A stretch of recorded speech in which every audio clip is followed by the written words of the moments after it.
'Twas the Night Before Christmas, Campground Edition, narrated and written by Ben Tepe.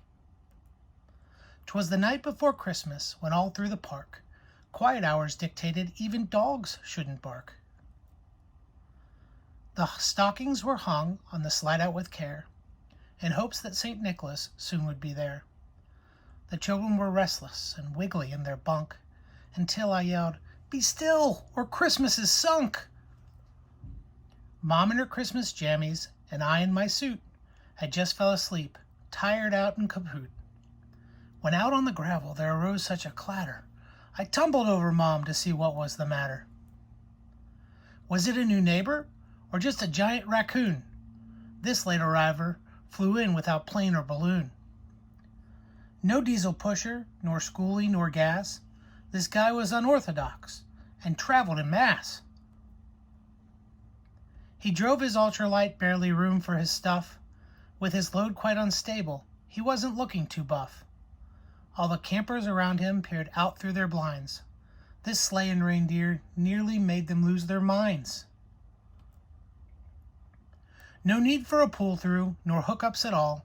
This guy was in a hurry to bring joy with a doll. More rapid than campground billing, his team he could inflame. They listened to him, 'cause he called each one by name. Now Keystone, now Grandy, now Thor and Jaco, on Airstream, on Tiff, on Winnie and Paolo. To the peak of that A-frame, to the dome of this rig, now dash away, dash away, dash away, jig. So up to the rooftop, of course they flew, with a satchel full of treats and Santa Claus too.